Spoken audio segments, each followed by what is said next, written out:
வாசிக்கலாம். இன்றைக்கு கொடுக்கப்பட்ட ஆதார வசனத்தை யோவான் எழுதின சுவிசேஷம் 13ஆம் அதிகாரம் 14ஆம் வசனத்தை வாசிப்போம்.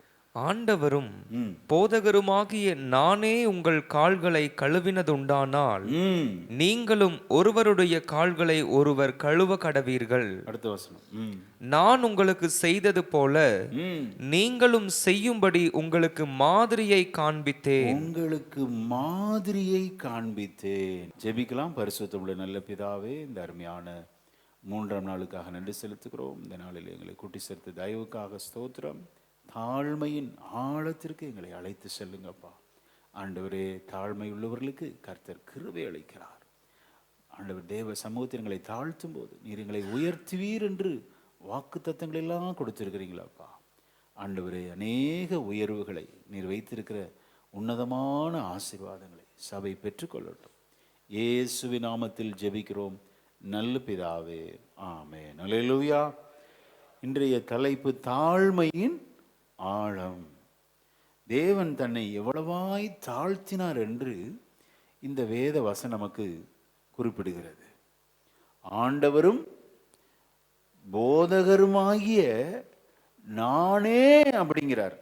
நானே இதை செய்தால் நீங்க எவ்வளவு இந்த வசனத்தை நீங்க ஃபாலோ பண்ணணும் அப்படிங்கிறார் பாரு. நானே என்று சீஷர்களுக்கு அழுத்தமாக சொல்லுகிறார். சில இடத்துல ஆண்டவர் தன்னை குறிப்பிடுவதில் ரொம்ப தீவிரமா இருப்பார். நானே வழியும் சத்தியமும், அவர் மட்டும்தான் நானே அப்படிங்கிறார் பாருங்க. நானே உயிர்த்தெழுதலும் ஜீவனுமாய் இருக்கிறேன். ஜீவ அப்பம் நானே. நானே ஆடுகளுக்கு வாசல் என்கிறார். நானே நல்ல மேய்ப்பன். அல்லேலூயா. இப்படி அடுக்கடுக்காக போகுது. நானே உன் பரிகாரியாகிய கர்த்தர் அப்படிங்கிறார். வேற பரிகாரம் ஒன்று இல்லை. சில இடத்துல தன்னை ஆண்டவர் குறிப்பிடுவதில் ரொம்ப கவனமா இருப்பார். நானே இப்படி செய்தால் நீங்க எவ்வளவாய் உங்களை தாழ்த்த வேண்டும். அல்லேலூயா. அருள்நாதர் இயேசு தன்னை வெகுவாய் தாழ்த்தினார். நீங்க சொல்றது உண்மைதான். நான் ஆண்டவர்னு சொல்றீங்க, என்ன இரட்சகர்னு சொல்றீங்க அப்படின்னு சொல்லிட்டு இந்த வசனத்தை சொல்லார். 13, 14 சேர்த்து வாசிக்கலாம். இப்போ நீங்கள் என்னை போதகர் என்றும் ஆண்டவர் என்றும் சொல்லுகிறீர்கள்.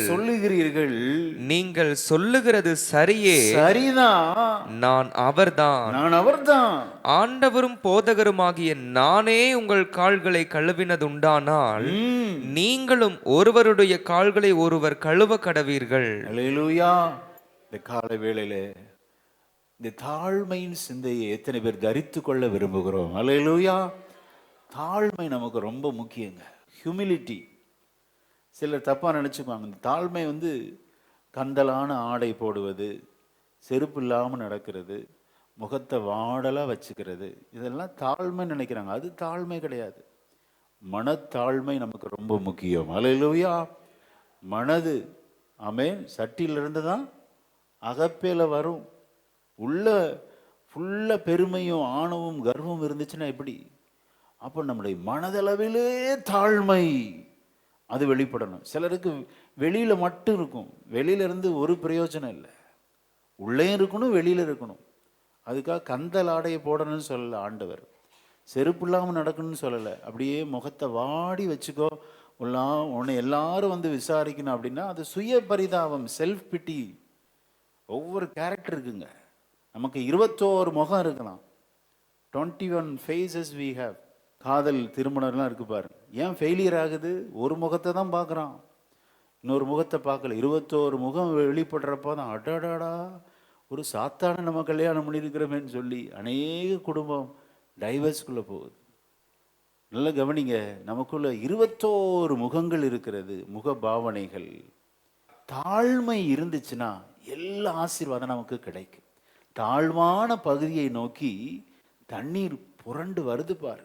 தாழ்வான பகுதியில தான் எல்லாம் கலெக்ட் ஆகுது பாருங்க. தாழ்மை உள்ளவர்களுக்கு கர்த்தர் கிருபை அளிக்கிறவராய் இருக்கிறார். ஆமென்.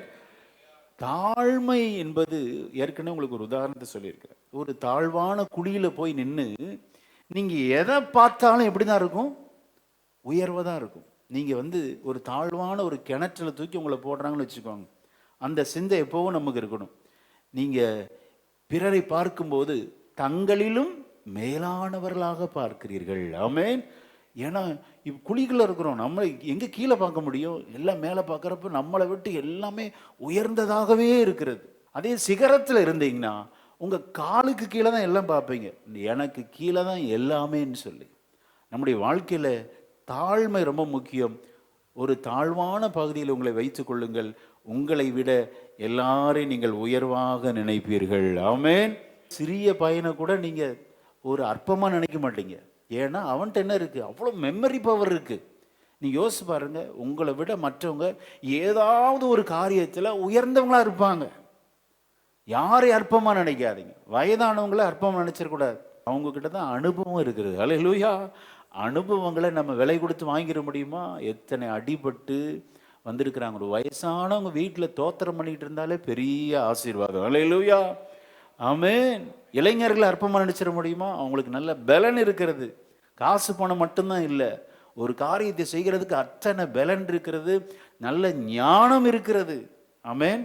ஒரு செல்ஃபோன் வாங்கணும்னா வயசானவங்கள்ட்ட போய் கேட்பாங்களா? ஏன் தம்பி எந்த செல்ஃபோன் வாங்கலாம் அப்படின்னு சொல்லி நல்ல இளைஞர்கள்ட்ட தான் கேட்பாங்க. ஆக ஒவ்வொரு வயதினரிடத்திலும் நல்ல சிறந்த குணம் இருக்கிறது. யாரையும் அற்பமாக நினைக்காதீங்க. நாம் நினைக்க வேண்டியது நம்மிலும் பிறரை மேன்மையாக எண்ண வேண்டும். அல்லேலூயா. ஜேசி ரயில் என்ற மிகப்பெரிய ஒரு பரிசுத்தவான் அவர் சொல்லுகிறார், இந்த தாழ்மை இருந்தால் தாங்க நமக்குள்ள ரட்சிப்பை குறித்து மேன்மையாய் நாம் எண்ண முடியும். அல்லேலூயா. ஜேசி ரயில் ஒரு மிகப்பெரிய பரிசுத்தவான். இந்த தாழ்மை குணம் இருந்தாதான் என்னிடத்துல பாவம் இருக்கிறது என்பதை நாம் கண்டுபிடிக்க முடியுமா? சோத்திரம். என்னுடைய பலவீனத்தை நான் கண்டுபிடிக்க முடியும். எனக்கு கிறிஸ்து தேவை என்பதை இந்த தாழ்மை குணம்தான் நமக்கு படம் பிடித்து காண்பிக்கிறது. அல்லேலூயா. பெருமை உள்ளவர்களுக்கு கர்த்தர் நான் எதுக்கு ஆலயத்துக்கு போகணும், ஆளு தேடணும், என் வீட்டிலே ஜெபம் பண்ண தரமாட்டாரா? இது மேட்டிமை சிந்தை.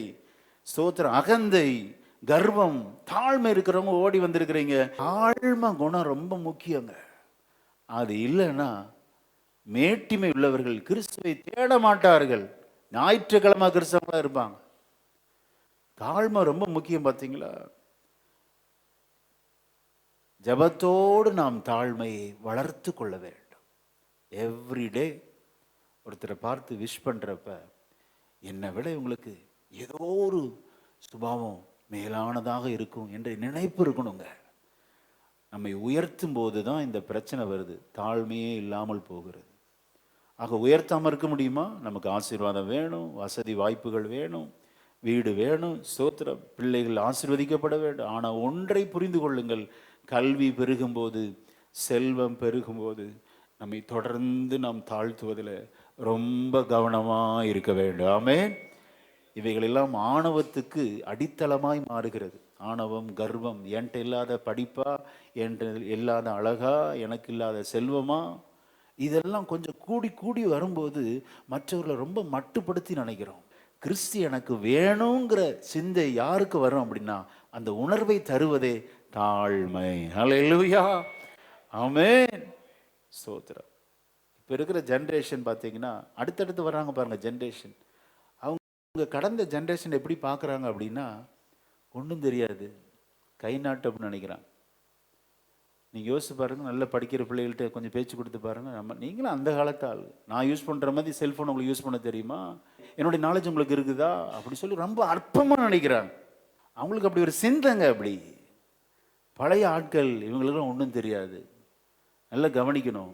சோத்திரம். அந்த சிந்தையெல்லாம் நம்ம தூக்கி எடுத்து போட வேண்டும். ஆமென். தாழ்மையை நாம் தரித்து கொள்ள வேண்டும். வசனத்தை வாசிக்கலாம். கொலோசையர் 3ஆம் அதிகாரம் 9ஆம் வசனத்தை வாசிப்போம். ஒருவருக்கொருவர் பொய் சொல்லாதிருங்கள், பழைய மனுஷனையும் அவன் செய்கைகளையும் களைந்து போட்டு தன்னை சிருஷ்டித்தவருடைய சாயலுக்கு ஒப்பாய் பூரண அறிவடையும்படி புதிதாக்கப்பட்ட புதிய மனுஷனை தரித்து கொண்டிருக்கிறீர்களே. 12ஆம் வசனத்தை வாசிக்கலாம். ஆகையால் நீங்கள் தேவனால் தெரிந்து கொள்ளப்பட்ட பரிசுத்தரும் பரிசுத்தரும் பிரியருமாய் ஒருக்க உருக்கமான இரக்கத்தையும் இரக்கம், தயவையும் தயவு, மனத்தாழ்மையையும் மனத்தாழ்மை, சாந்தத்தையும் நீடிய பொறுமையையும் தரித்துக் கொண்டு. என்னவா தரித்து கொண்டு அப்படின்னா அது ஒரு ஆடைங்கிறார் பாருங்க. இந்த உலக பிரகாரமான ஆடை போட்டு தான் வெளியில வர்றோம், நீட்டா ட்ரெஸ் பண்ணிட்டு வர்றோம். ஆவிக்குரிய வாழ்க்கைக்கும் ட்ரெஸ் இருக்கு பாருங்க. நீடிய பொறுமை, சாந்தம், தயவு, மனத்தாழ்மை. அல்லேலூயா, ஆமென். அப்பப்போ நம்ம கழட்டி தூக்கி போட்டுடுறோம். மனத்தாழ்மையை அணிந்து கொள்ளும் போது நமக்குள்ளே கிறிஸ்து எனக்கு வேணும்னு சொல்லுகிற அந்த எண்ணங்கள் பெருகி கொண்டே இருக்கும். ஆமென். என்னால் ஒன்று முடியாதப்பா, எல்லாம் உங்க கிருபை. எத்தனை பேர் சொல்ல முடியும்? மனத்தாழ்மையை அணிந்து கொள்ள வேண்டும். நாம் தாழ்மையை தரிச்சிட்டிங்கன்னா ஸ்தோத்திரம், உங்களை கர்த்தர் உயர்த்தி கொண்டே இருப்பார். ஆமென். அப்ப பிறப்பிலே நமக்கு தாழ்மை இருக்கா? இல்ல. ஜென்ம சுபாவத்துல தாழ்மை இருக்கா? இல்ல. ரட்சிக்கப்பட்டாலும் கூட ஒவ்வொரு நாளும் இந்த மனத்தாழ்மை நாம் தரித்து கொள்ள வேண்டும், ஒருவருக்கொருவர். அதான் ஆண்டவர் சொல்றார், நானே உங்கள் கால்களை கழுவினது உண்டானால் அப்படிங்கிறார். ஏன் அப்படின்னா, பொதுவா இஸ்ரவேல் தேசத்துல நம்ம ஊர் மாதிரி நல்ல ஹைவே இருக்கும், ஆனால் நிறைய மண் ரோடு இருக்கும். நீங்கள் வெளியிலிருந்து நடந்து வந்து பார்த்தீங்கன்னா ஃபுல்லாக தூசியாக இருக்கும். ஆக உள்ளே வரும்போது காலை அலம்பி கொண்டு தான் வருவாங்க உள்ளே. அது நல்ல பணக்கார வீட்டில் அடிமைகள் இருப்பாங்க. அவங்க ஓடி வந்து எஜமானனை சேரில் உட்கார வைத்து காலை கழுவி அப்புறம்தான் அவங்கள உள்ளே அனுப்புவாங்க. அடிமைகள் செய்கிற வேலை ஆண்டவர் இயேசு செய்தார். அல்லேலூயா, ஆமென். போதகரும் ஆண்டவருமாகிய நானே உங்கள் அப்படின்னா தன்னை எவ்வளோ தாழ்த்துறா இருப்பார். அடிமையின் ரூபம் எடுத்து அந்த வசனத்தை வாசிக்கலாம். பிலிப்பியருக்கு எழுதின அந்த நிருபத்தில் 2ஆம் அதிகாரம் 2ஆம் வசனத்தை வாசிக்கலாம். நீங்கள் ஏக சிந்தையும் ஏக அன்பும் உள்ளவர்களாயிருந்து இசைந்த ஆத்துமாக்களாய் ஒன்றையே சிந்தித்து என் சந்தோஷத்தை நிறைவாக்குங்கள். 3ஆம் வசனம். ஒன்றையும் வாதினாலாவது வீண் பெருமையினாலாவது செய்யாமல் மனத்தாழ்மையினாலே ஒருவரையொருவர் தங்களிலும் மேன்மையானவர்களாக எண்ண கடவீர்கள். ஒருவரை பார்த்து கை கொடுக்கும் போது என்னை விட இவங்களுக்கு ஒரு கிஃப்ட் இருக்குன்னு நினைச்சு கை கொடுக்கணும். அல்லேலூயா. ஒருபோதும் நம்ம அவர்களை மட்டமா நினைச்சிடக்கூடாது. கவனிங்க, ஆண்டவர் இப்படி நம்ம எப்படி பார்க்கிறார் அப்படின்னா, அவரை விட மேலானவர்களாக பார்த்து அடிமையின் ரூபம் எடுத்து சீஷர்களுடைய கால்களை கழுவி தான் கட்டியிருந்த சீலையினால் அவருடைய கால்களை துடைக்கவும் தொடங்கினார். ஆமென். அப்படியே இந்த வசனம் இருக்கு பாருங்க. பிலிப்பியர் 2:6. அவர் தேவனுடைய ரூபமாயிருந்தும் தேவனுக்கு சமமாயிருப்பதை கொள்ளையாடின பொருளாக எண்ணாமல் தம்மை தாமே வெறுமையாக்கி அடிமையின் ரூபம் எடுத்து மனுஷர் சாயலானார். அடுத்த வசனம் வாசி. அவர் மனுஷ ரூபமாய் காணப்பட்டு மரண பரியந்தம் அதாவது சிலுவையின் மரண பரியந்தமும் கீழ்ப்படிந்தவராகி தம்மை தாமே தாழ்த்தினார். அல்லேலூயா, ஆமென். சரி, எவ்வளோ பெரிய தாழ்மை பாருங்க. அவர் ஆண்டவரா இருந்தார், சர்வ லோகத்தையும் படைத்தவர், வார்த்தையினால் படைத்தவர். இவ்வளோ பெரிய தேவன் தன்னை தாழ்த்தினார் என்றால் நம்முடைய மனத்தாழ்மை எந்த அளவுக்கு அதிகமாக இருக்க வேண்டும். ஆமென். இங்கே வேதம் சொல்லுகிறது, அடிமையின் ரூபம் எடுத்து தம்மை தாழ்த்தினார். அல்லேலூயா. அடிமை செய்கிற வேலையை அடிமைகளுக்கு செய்தாருங்க. சீஷர்களுக்குள்ள பெரிய ஒரு சண்டை இருந்துகிட்டே இருந்துச்சு. என்ன சண்டை?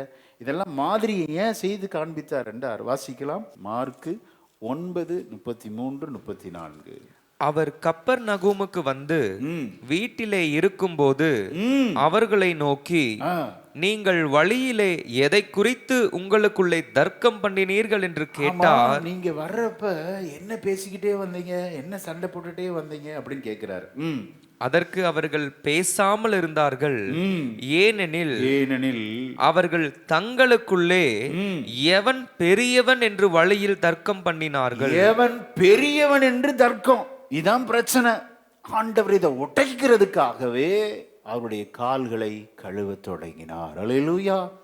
ஆண்டவர் ஒரு செயலை செய்யறாருன்னா பல நோக்கங்கள் இருக்கும், மல்டி பர்பஸ். ஒரு காரியத்தை செய்தார்னா சீஷர்களுக்கும் பாடத்தை கற்றுக் கொடுத்தார். ஆமென். இந்த 3ஆம் நாள் தியானிக்கிற நமக்கு பாடத்தை கற்றுக் கொடுத்து கொண்டிருக்கிறார். அல்லேலூயா. ஆமென். சீஷர்களுக்குள்ள ஈகோ ப்ராப்ளம், அதான பிரச்சனை. வீட்லயும் அதான் பிரச்சனை. கணவன் பேச்சா, மனைவி பேச்சா, அதுவும் வயசாயிருச்சுன்னா பிள்ளைகள் பேச்சு ஓங்கி இருக்கிறது. சில இடத்துல பேர பிள்ளைகள் பேச்சு. வீட்டிலும் அதான் பெரிய பிரச்சனைங்க. யார் பேச்சுக்கு எல்லாரும் கீழ்ப்படுகிறாங்க. ஈகோ.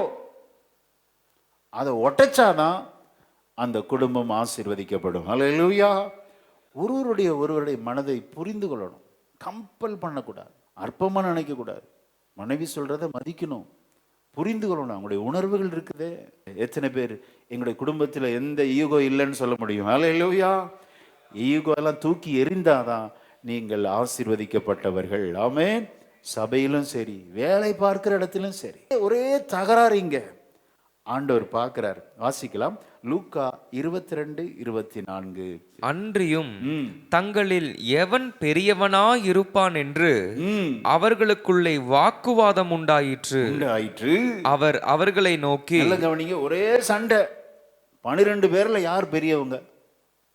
ஆண்டவர் பார்க்கிறார். அருமையான ஒரு காரியத்தை சொல்லி கொடுக்கிறார். தலைவன்னா பணிவிட செய்யணுங்க.